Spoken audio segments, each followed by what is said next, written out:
ये डॉक्टर साहब, हम ये जानना चाहते हैं कि यूएपीए धारा क्या है। देखिए, यूएपीए एक स्पेशल धारा है। जब भारतीय कानून में कि जब कोई गैंग बना करके, टीम बना करके विशेष तौर से देश के साथ जुल्म करने के लिए, देश के साथ द्रोह करने के लिए जब कोई ग्रुप बन करके हमला करता है या प्रोग्राम बनाता है, तो उसको रोकने के लिए, इसको आप कह सकते हैं कि ग्रुप, या यूं कह सकते हैं कि जो गैंग बना करके हमला है, उसको रोकने के लिए ये संविधान में ये कहते हैं कि भारतीय कानून में ये धाराएं जोड़ी गई हैं, लाई गई हैं। तो इसके बाद फिर कितनी, क्या सजा का क्या प्रावधान है जिसमें? देखिए, सज़ा का प्रावधान तो मुझे डिटेल नहीं है कि अगर प्रूफ हो जाता है तो क्या सज़ाएं होती हैं, लेकिन फर्स्ट ऑफ ऑल मुझे ये पता है कि जब ये यूएपीए लगा दिया जाता है तो इस अनुच्छेद में बिल्कुल ये है कि कोई भी शख्स जब यूएपीए में गिरफ्तार हो जाता है तो 6 महीने से लेके 1 साल तक उसकी जमानत नहीं होगी। ये इसमें प्रावधान किया गया है। जमानत आप लगाएंगे, स्वीकार नहीं किया जाएगा, ये कानूनी है। ये डॉक्टर साहब जो है 31 दिसंबर में जो मेवात में जो एक हिंसा हुई, उसको लेके काफ़ी 300 से प्लस जो है बच्चों को, जो उसमें जो ठीक थे, जायज़ थे, नाजायज़ थे, लोगों को उसमें पकड़ा गया, उनकी जमानतें भी हो गई। लेकिन अभी कई महीना बीत जाने के बाद फिर जो एक 40 सुना जा रहा है कि 40 लोगों के ऊपर जो है कि यूएपीए की धारा लगा दी गई है, और जिसमें एक कांग्रेस के एक विधायक भी बताया जा रहा है। तो किस तरीके से सर देखते हैं आप?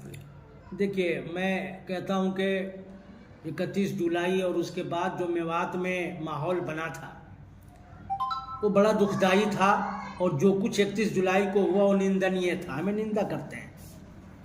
मेवात जैसे इलाके में उस तरह की घटनाएं नहीं घटनी चाहिए थी, लेकिन घटित हुई, जिसे उस वक्त अगर चाहा जाता प्रशासनिक तौर पर तो रोका जा सकता था, बट ऐसा नहीं हुआ। दुर्भाग्यपूर्ण घटना घटी और मेवात जैसे भाईचारा की तस्वीर पर, चरित्र पर एक दाग सा लग गया। बहुत दुखदाई। उससे उबरने में 6 महीने का वक्त लग गया। 300 से ज़्यादा लोग गिरफ्तार हुए, 4-5 लोगों की मौतें हुई, और उससे मेवात, मैं तो कहता हूँ कि कोई 40 साल पीछे चला गया इस घटना से। इसके लिए हम सब लोग बहुत दुख महसूस करते हैं। नहीं होना चाहिए था। उसके बाद जो लोग थे जेलों में, उनकी ज़मानत वगैरह की कार्रवाई शुरू हुई। बहुत से लोग जमानत हुई, अदालत ने, माननीय अदालतों ने दी, जमानत दी, और मेवात की ज़िंदगी जो है ना सामान्य होने लगी और सामान्य हो गई। वो इस तरह हम देखते हैं कि लोग भूलने लगे कि कुछ इतना बड़ा घटना घटा था। जैसा कि मैं कहता हूं कि नौजवान जो हमारे लोग थे, वो मेवात के दर्जनों जगहों पर क्रिकेट के मैच का आयोजन करने लगे। आयोजन हो रहा था, आप देख रहे थे, लोग क्रिकेट में बिजी थे, नौजवान लोग। उससे ज़्यादा जो पढ़े लिखे नौजवान थे हमारे, वो नौजवान आप देखे होंगे कि मेवात की ऐतिहासिक जगहों पर जो है हेरिटेज वॉक के नाम से जा कर के नई नस्ल को इतिहास की जानकारी दे रहे थे।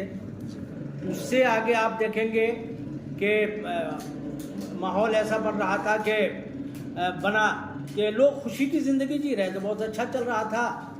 और मेवात के आम जनजीवन को सामान्य बनाने में यहाँ के एसपी साहब ने भी अहम भूमिका अदा की कि वह एक गीत, यहाँ की जो लोकगीत हरी भरी मेवात लेकर के आए, जो इतनी मशहूर हुई कि जिसको मेवात के नौजवान से लेकर बूढ़े तक ने अपने सोशल मीडिया से इसको जारी किया।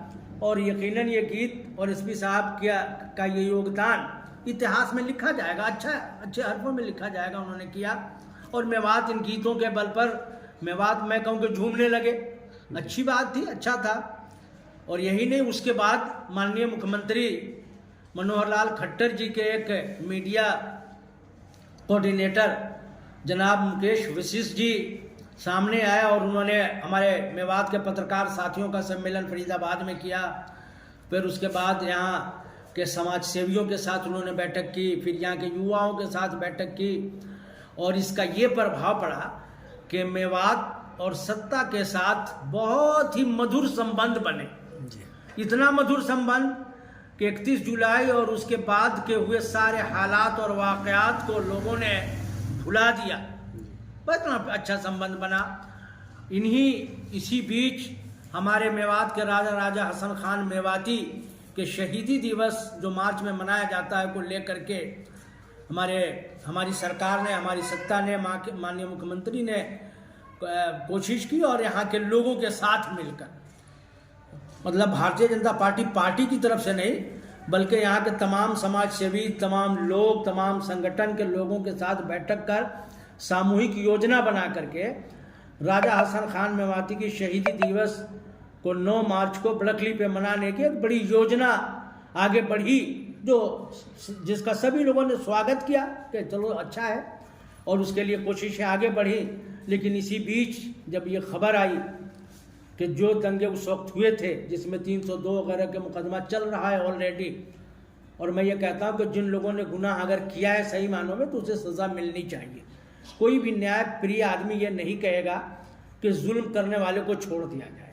तो मैं ये कहता हूँ कि जिन पे उस वक्त हमारी लोकल पुलिस ने ज़रूरी समझा, उस पर मुकदमे दर्ज हुए, और उस पर हो सकता है कि उसमें कुछ गलत लोगों पर जायज़ और नाजायज़ भी हुए, लेकिन उस सब के बावजूद जो है उन पे मुकदमा चल रहा है। कौन गलत है नहीं है इसको साबित करना माननीय अदालत का काम है। हम नहीं कह सकते कि कौन गुनाहगार है नहीं है, ये माननीय अदालत साबित कर देगा कि कौन है।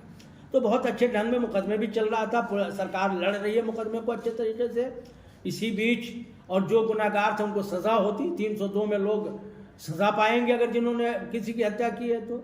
लेकिन इसी बीच UAPA जब इनमें से 3 FIR में लगाया गया है तो मेरे जैसा आदमी, मैं दुखी हूँ, मैं दुख महसूस करता हूँ कि ये जब मुकदमे चल रहे थे तो UAPA उस पर लगाया जाता है जो संगठित होकर कोई अपराध करता है, संगठित होकर के देशद्रोह करता है।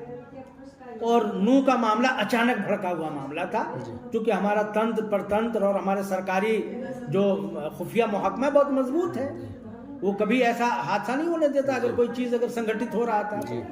तो इसमें अब जाकर के जब UAPA लगा दिया गया है तो मैं दुखी हूँ, और दुख इतना महसूस करता हूँ कि इतने अच्छे माहौल में अगर ये UAPA न लगाया जाता फिर भी मुजरिमों को, जुल्म करने वालों को सज़ा मिलती। लेकिन UAPA अब जब लगाया गया है तो मैं तो अनुरोध कर सकता हूँ, मैं सत्याग्रह की बात करते हैं कि आग्रह कर सकते हैं, सच के लिए आग्रह कर सकते हैं। आपके माध्यम से भी मैं आग्रह करता हूँ, और उन तमाम लोगों से जो लोग जिनके मधुर संबंध है सरकार के साथ, मैं उनसे अनुरोध करूँगा, गुजारिश करूँगा कि माननीय मुख्यमंत्री महोदय से गुजारिश करें, अनुरोध करें कि इस 40 लोगों और 40 परिवार की ज़िंदगी को मेवात के तबाह न किया जाए और बर्बाद न किया जाए, उन पर से UAPA हटाया जाए। इसकी मैं गुजारिश करता हूँ आपके माध्यम से भी और सब लोगों